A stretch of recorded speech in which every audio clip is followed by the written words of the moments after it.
하나님의 말씀입니다. 경청하십시오. 느헤미야서 1장 3절에서 5절까지의 말씀입니다. 그들이 내게 이르되 사로잡힘을 면하고 남아있는 자들이 그 지방 거기에서 큰 환난을 당하고 능욕을 받으며 예루살렘 성은 허물어지고 성문들은 불탔다 하는지라. 내가 이 말을 듣고 앉아서 울고 수일 동안 슬퍼하며 하늘의 하나님 앞에 금식하며 기도하여 이르되 하늘의 하나님 여호와 크고 두려우신 하나님이여 주를 사랑하고 주의 계명을 지키는 자에게 언약을 지키시며 긍휼을 베푸시는 주여 간구하나이다. 아멘.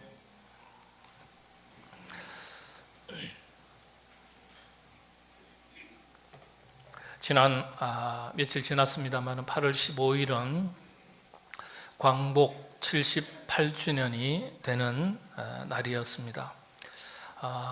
대동아 번영과 평화라는 헛된 망상에 사로잡힌 일본에 의해서 우리나라가 짓밟히고 순환을 당하다가 해방이 된 지 꼭 78년이라는 세월이 흘렀습니다.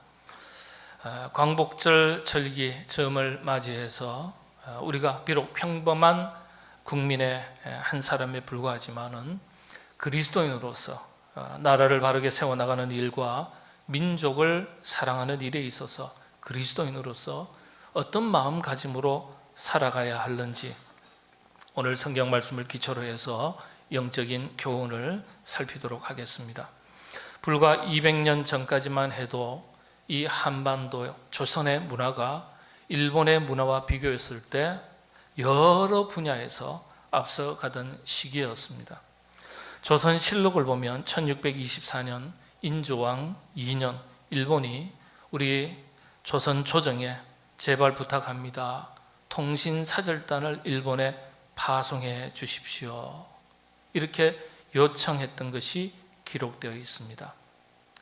이후에 거의 한 해도 거스르지 않고 매년 작게는 300명에서 많게는 500명의 규모로 통신사절단이 일본에 파송이 되었습니다. 일본에 건너가서는 조선이 당시에 앞서가던 각종 문물을 전하고 전수해주고 돌아왔습니다. 이렇게 약 200년 동안 파견되어 오던 통신사절단이 마지막으로 갔던 해가 지금으로부터 212년 전 1811년 순조왕 11년 때 일입니다. 200년 전까지만 해도 조선에 앞서가던 문물과 문화를 배우기 위해서 일본이 스스로 우리 조선에 찾아와서 통신사절단을 파견해달라고 간청을 하던 일이 있었습니다. 자, 그런데 그 이후에 일본을 새롭게 하자, 새롭게 우리가 변화하자 이런 운동이 일어났는데 그게 바로 명치유신이었습니다. 수구파, 개혁파 갈등이 있지 않겠습니까? 그런데 마침내 일본에서도 개혁파가 승리해서 일본은 과거의 일본에서 완전하게 탈피해서 새로운 일본을 만드는데 노력하고 마침내 성공하게 됩니다. 이런 일의 중심에 있었던 사람이 사카모토 료마라는 사람입니다. 참 제가 일본 사람 중에서 다 정말 좋아하는 두 분이 있는데 우치무라 간조 선생하고 이 사카모토 료마, 젊은 나이 33살에 서로 간에 반목하고 대립하고 전쟁이 일어나기 직전에 대화를 통해서 문제를 해결합니다. 그때 그의 나이가 33살. 서로 대화해서 합의하고 평화롭게 일본을 새롭게 창조하는 일에 기꺼이 자기의 몸을 던졌는데 그 일을 성공시킨 뒤에 얼마 뒤에 암살을 당하게 됩니다. 그때 그의 나이가 33살입니다. 오늘은 보여드리지 못하지만은 100년 전의 인물이지만은 실제 사진이 그대로 남아 있습니다. 인터넷 좋은 세상이니까 한번 찾아보시기 바랍니다. 이분의 얽힌 이야기는 제가 거의 다 읽었습니다. 참 우리가 젊은 나이지만은 배울 점이 있습니다. 자, 그래서 마침내 이 명치유신이 무혈혁명으로 성공을 합니다. 무혈혁명이라 그렇게 이야기합니다. 피 한 방울 흘리지 않고 성공하게 됩니다. 그 기초를 바탕으로 지금의 일본이 일어서게 된 겁니다. 기독교도 일본이 우리나라보다요 100년 이상 앞서서 받아들였고, 그래서 일본에는 세계적인 신학자, 세계가 그렇게 인정하는 신학자가 여러 명 있습니다. 우리 한국은 세계에 내놓을 만한 그런 신학자가 1명 정도 있을까요? 2명은 안 되는 것 같고, 그저 해방 신학자 중에 1분 정도, 정통 신학자가 아니에요. 그런 정도밖에 안 돼요. 근데 일본은 기독교 신학계에 동서양을 막론하고 주목받는 신학자가 여러 명 있습니다. 10명은 조금 못돼도 한 7, 8명 정도 됩니다. 대단한 분들이에요. 자, 그런데 그런 서구 문물을 받아들이는데, 문명을 받아들이는데 이 일본이 아주 개방적이었고 우호적이었어요. 반면에 우리는 어떻습니까? 1800년대 초기에 조선은 일본보다 앞선 문화를 가지고 있었지만은 개방과 개혁의 정책을 펴지 못하고 오히려 개혁파들을 숙청하고 그리고 탄압하고 때로는 사형시키고 그렇게 했습니다. 이를테면 세국 정치를 펼쳤죠. 서양 문화를 오랑캐 문화라고 해서 절대 받아들여서는 안 된다, 그렇게 고집했습니다. 그 대표적인 인물 중에 하나가 흥성대원군이죠. 혹시라도 흥성대원군 집안에 후손들이 계시면 참 네, 따로 제 방으로 오십시오. 제가 사과할 테니까. 그런데 실제 역사가 그렇게 평가하니까, 객관적인 자료가 그렇게 평가하니까 고종 황제의 아버지예요. 개혁을 추구했던 훌륭한 인물들이 그때 씨가 말랐습니다. 우리나라가 일본의 명치유신과 비교되는 우리나라 개혁운동이 경우에 따라서는 동학운동이다, 갑신정변, 그리고 그 이후에는 갑오경장, 그런 개혁운동들이 있었죠. 개혁파의 대표적인 인물로 일컬어지는 김옥균, 여러분들도 한 번쯤은 다 들어보셨을 텐데 개혁을 추구하다가 실패해서 일본으로 도피를 갑니다. 조선 조정에서는요 홍종무라는 자객을 일본까지 보내서 이 김옥균을 권총으로 살해합니다. 그때 이 김옥균의 나이가 43입니다. 43. 이 김옥균이 21살에 장원 급제한 사람입니다. 우리식으로 말하면 수능시험에 전국 수석 1등한 사람입니다. 21살에 똑똑하죠. 25살 나이에 호조 참판, 호조 판서는 장관이고요, 참판은 차관 정도 됩니다. 그러니까 차관에 해당하는 직책을 25살 나이에 맡았습니다. 대단한 거죠. 아주 똑똑하고 명석한 두뇌를 가진 사람인데 개혁을 주장하다가 마침내 암살당합니다. 문제는 그때 마지막 개혁과 개방의 시기를 놓친 이후에 일본에게 우리나라가 완전하게 뒤집히게 됩니다. 그리고 1910년 경술련 국치라 그러죠.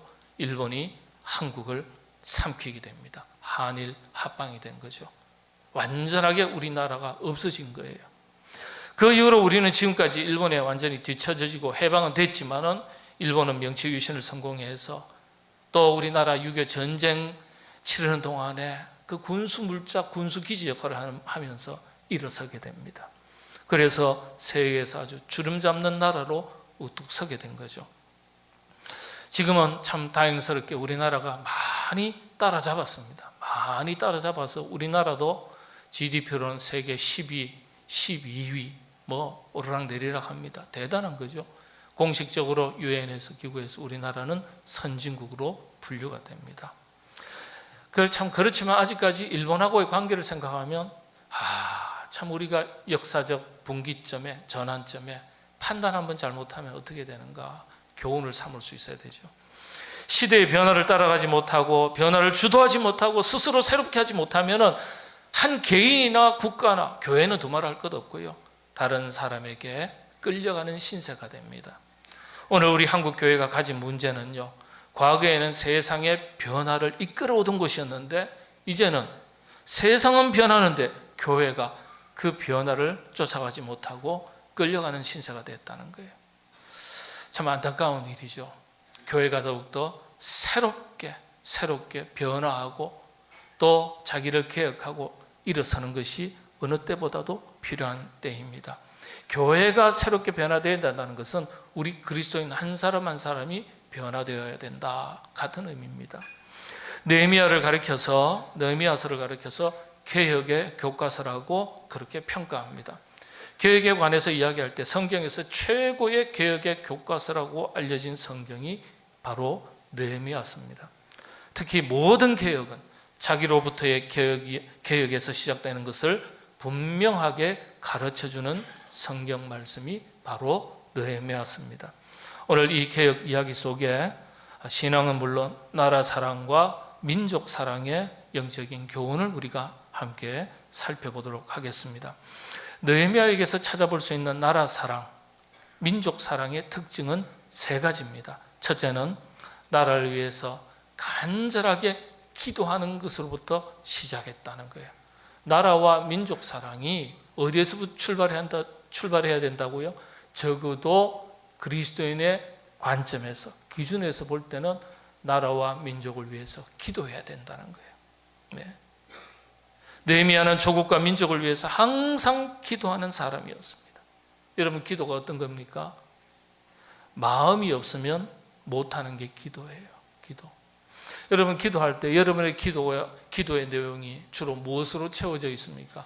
하나님, 사업하는데 이 사업 잘 되게 해주시고, 잘 돼서 11조도 많이 하게 해주시고, 그리고 좋은 이웃 사랑하는 데도 쓰게 해주시고, 그거 좋아요. 좋습니다. 괜찮아요. 그거 잘못된 거 아니에요.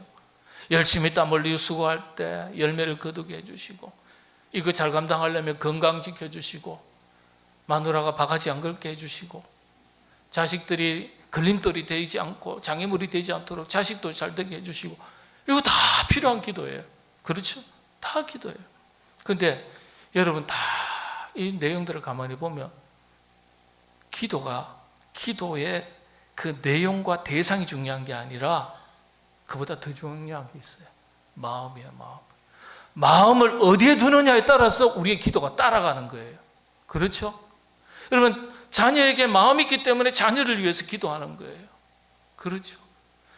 건강에 마음을 뒀기 때문에 건강을 위해서 기도하는 거예요.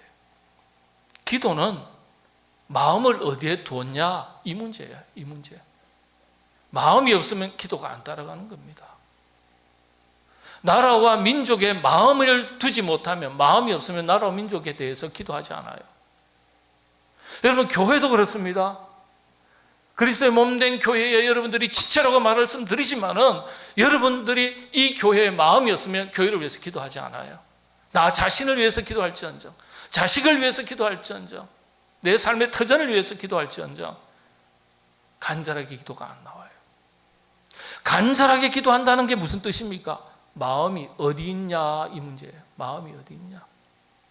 사실 교회는요, 교회 사랑하는 법을 가르치는 곳이, 하나님 사랑하는 법을 가르치는 곳이 교회라고 저는 믿습니다.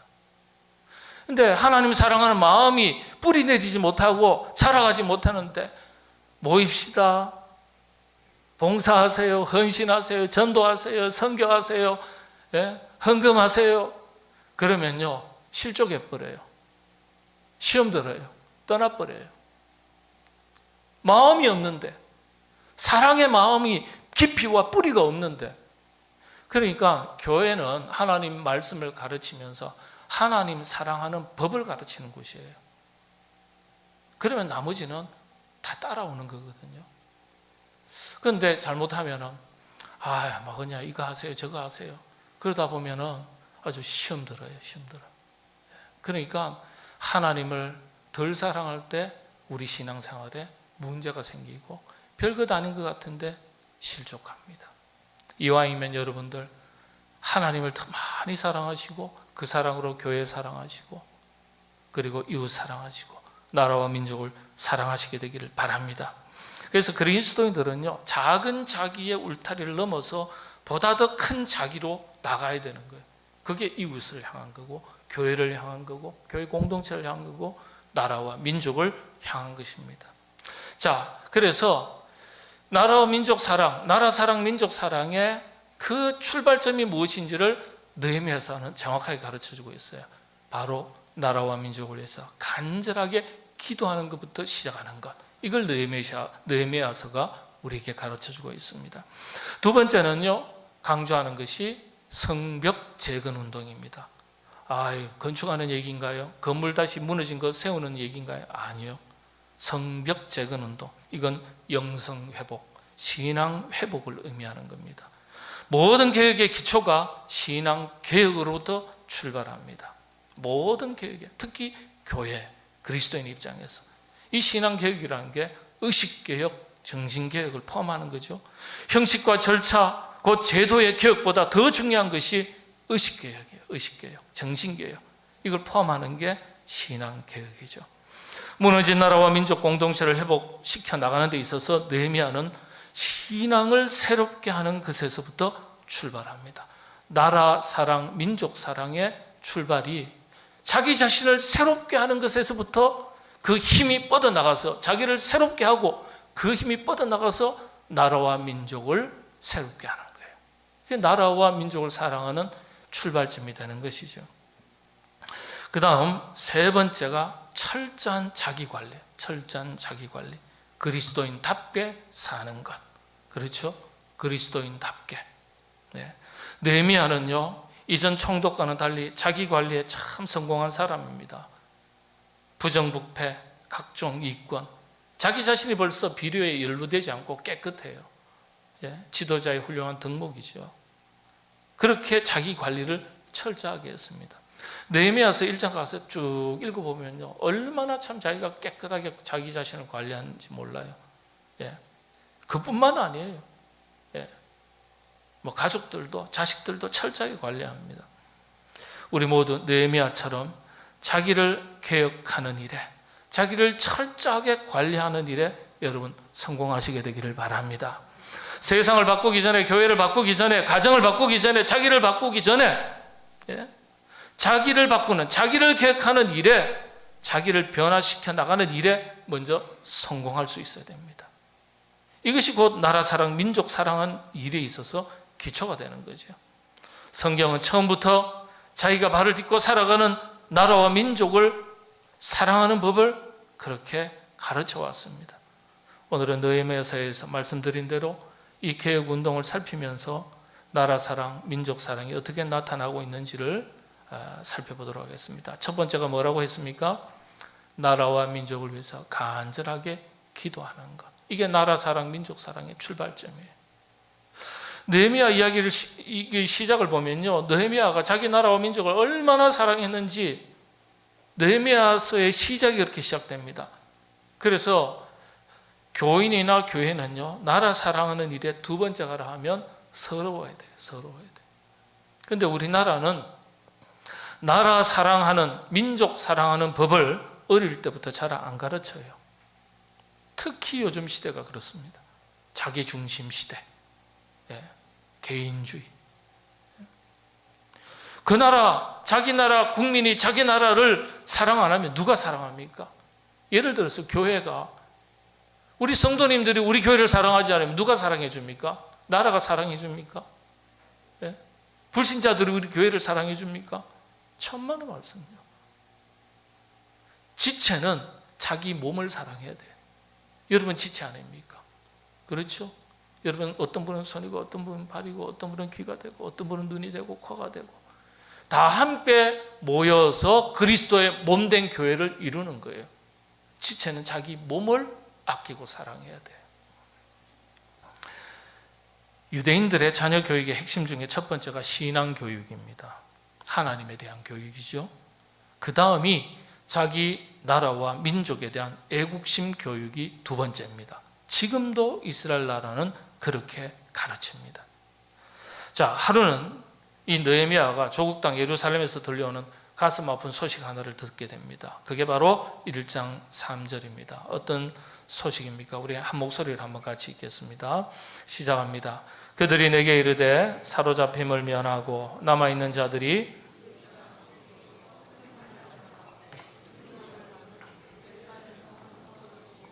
성문들은 불탔다 하는지라. 예. 성은 허물어지고 성문들은 불탔다 하는지라. 예. 고향이 늘 그리웠는데, 이 느헤미야가 바벨론으로 끌려갔을 때 얘기거든요. 바벨론은 지금으로 이야기하면은 요르단, 이란, 이라크를 포함하는 전체 지역입니다. 핵심은 메소포타미아 지역이니까 지금의 이라크 정도.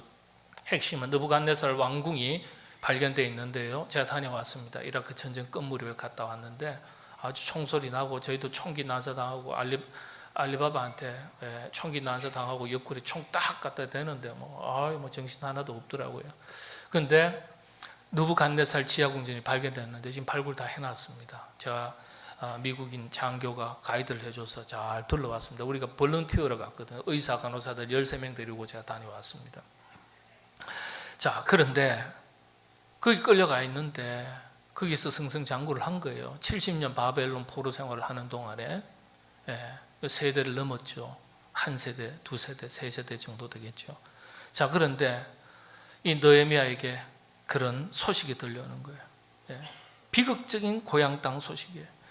고향 땅 조국이 지금 바벨론 이방 민족에게 순환을 당하고 어려움을 겪고 정신적인, 신앙적인 지조였던, 버팀목이었던 예루살렘 성이 무너지고 성전이 다 무너지고 대단하죠. 짓밟히는 거예요.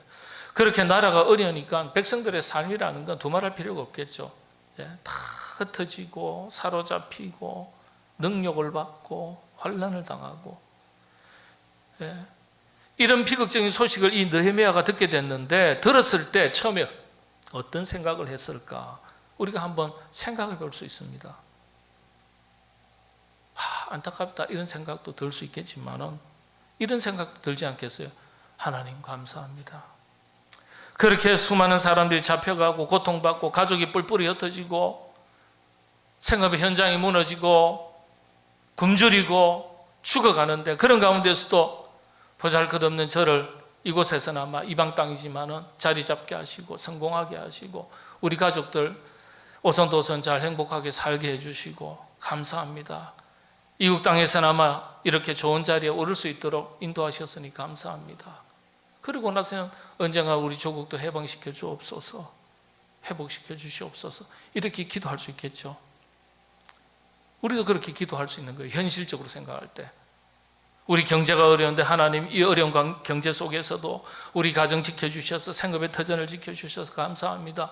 우리 자녀들이 잘 되게 해주시고 형통하게 해주시고 좋은 직장 찾아서 취직하게 하시고 진학하게 하시고 도와주셔서 감사합니다.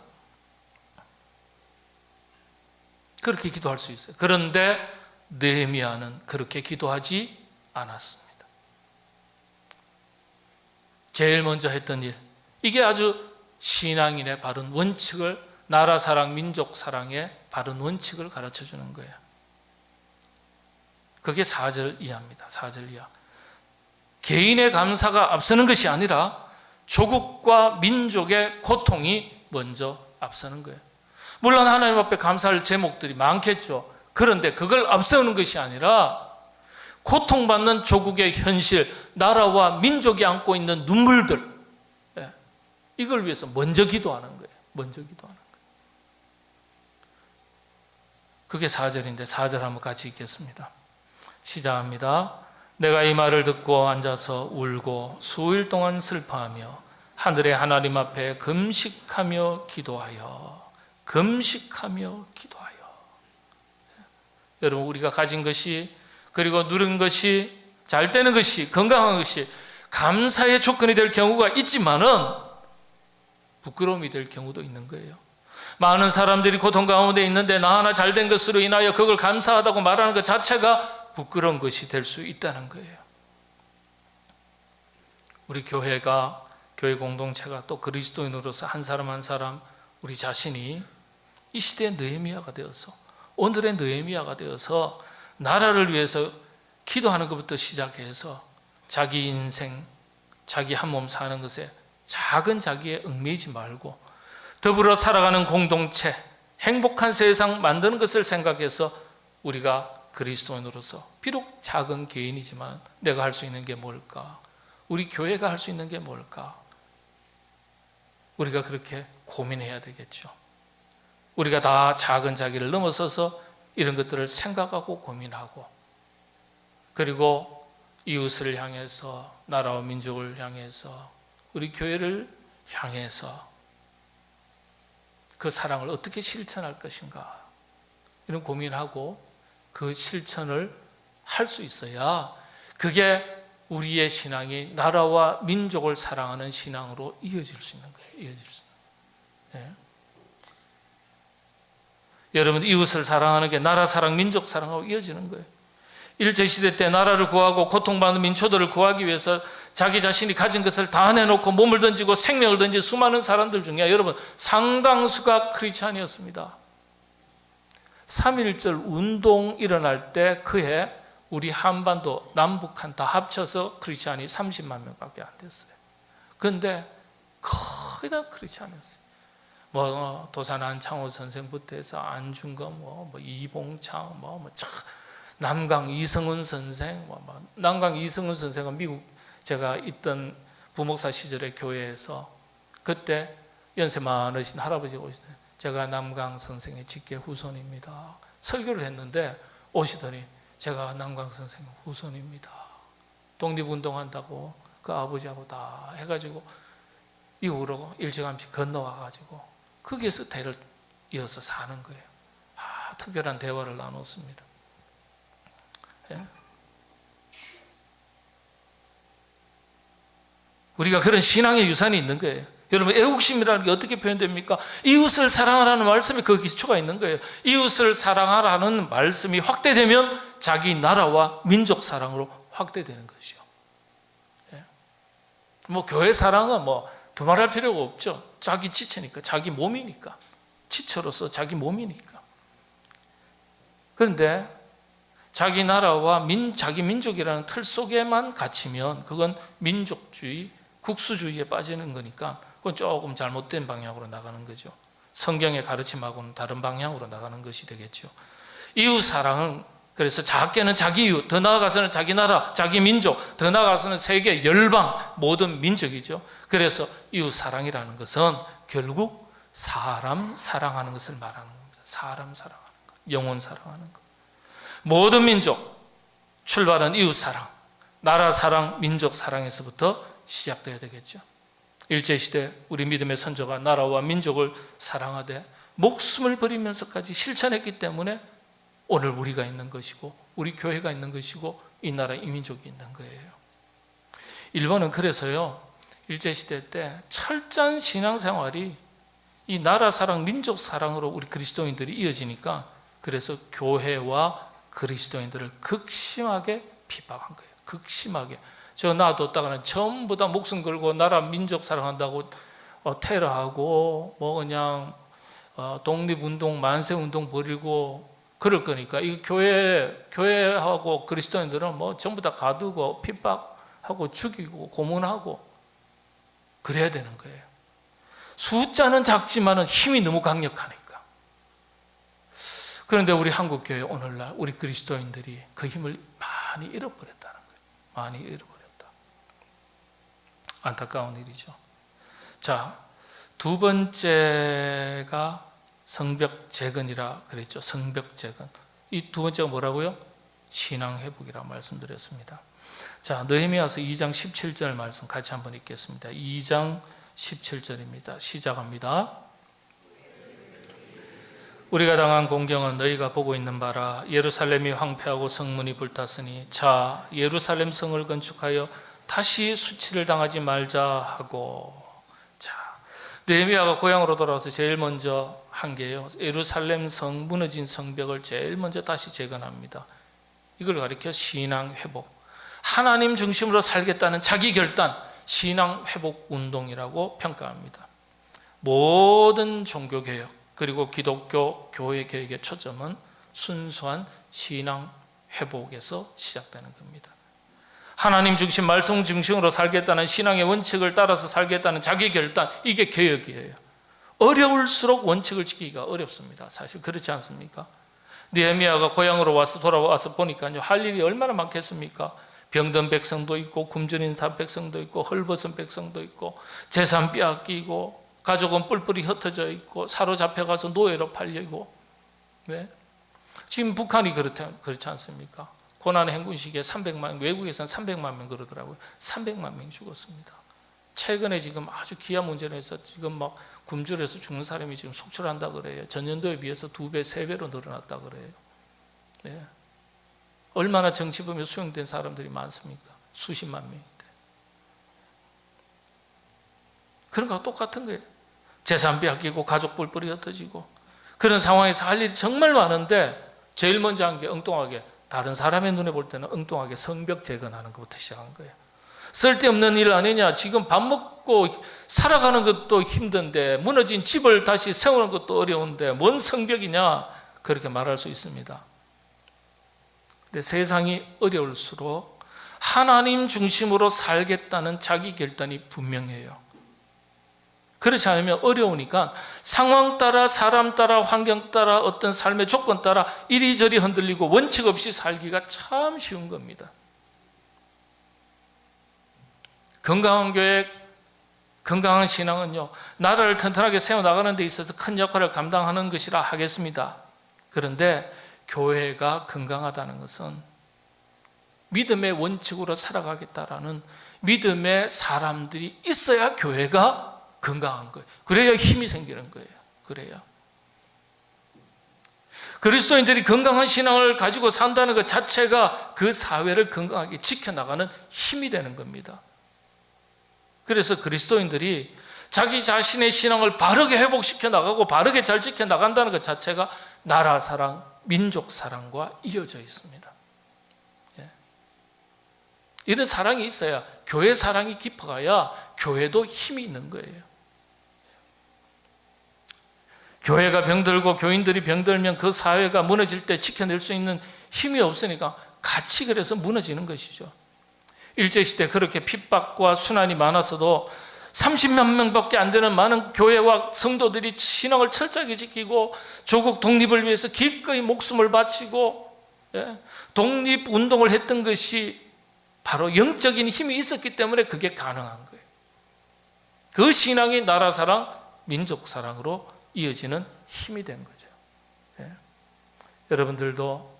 여러분, 우리가 자기 자신의 신앙을 날마다 새롭게 하고 신앙을 회복시켜 나가는 이것이 교회 사랑과 나라와 민족 사랑, 이웃 사랑과 전혀 무관하지 않은 것을 아시고 여러분 신앙이 날마다 더욱더 새로워지는 그런 신앙이 다 되시기를 바랍니다. 마지막으로 세 번째가 느헤미야의 나라 사랑, 민족 사랑의 출발점 중에 하나가 철저한 자기관리입니다. 자기관리. 느헤미야는 시대를 개혁한 성공한 아주 훌륭한 인물이지만은 먼저 자기 관리에 성공할 수 있었고 자기 개혁에 성공할 수 있었던 사람입니다. 그래서 시대를 개혁할 수 있었어요. 지도자로서 자기 관리가 철저했습니다. 이권이나 부정부패에 얽매이지 않고 집안 식구들 잘 단속하고, 가정에 가셔서 이 2장, 3장, 4장, 5장 좀 한번 넘어가 보십시오. 자식들까지도 함부로 땅을 못 사게 했어요. 자식들한테도 함부로 어디 모퉁이 목 좋다 이런 소리 듣거든 지도자 집안의 자식이니까 식솔드니까 그 땅을 못 사게 했어요. 본을 먼저 보이는 거예요. 참 대단합니다. 오늘 여러분 개혁해야 될 부분, 새롭게 해야 될 부분, 갱신해야 될 부분 다 있지 않겠어요? 어떤 것이 있습니까? 가정을 새롭게 하셔야 될 분도 있고, 인간관계를 새롭게 하셔야 될 분도 있고, 신앙생활 자체를 새롭게 시작하셔야 될 분도 있고, 각자 개인의 형편에 따라서 개혁하고 갱신하고 새롭게 해야 될 것들이 있습니다. 중요한 건 뭐냐? 느헤미야처럼 자기를 개혁하는 일에 성공할 수 있어야 나머지도 성공할 수 있는 것입니다. 세상을 썩었다고 탓하기 전에, 지도자 탓하기 전에, 교회가 왜 이러냐고 탓하기 이전에 우리 주님께서 말씀하신 것처럼 너희는 먼저 너희 마음을 지키고 너희 마음을 베라. 신앙개혁입니다. 신앙개혁. 제도개혁이 우선 아니에요. 자기를 철저히 관리하고 자기의 신앙을 새롭게 하라. 거기에서부터 자기 삶의 현장이 변화하는 그 힘이 뻗어나가는 거예요. 로마서 12장 2절 마지막으로 함께 읽겠습니다. 같이 합니다. 너희는 이 세대를 본받지 말고 오직 마음을 새롭게 함으로 변화를 받아 하나님의 선하시고 기뻐하시고 온전하신 뜻이 무엇인지 분별하도록 하라. 우리 모든 성도 한 사람 한 사람이 다른 사람 돌아볼 것 없습니다. 하나님 앞에서 자기를 변화시켜 나가고 신앙을 회복시켜 나가고 철저하게 관리하는 일에, 그리고 나라와 민족을 위해서, 교회를 위해서, 우리의 이웃들을 위해서 기도하는 일에 성공하시게 되기를 바랍니다.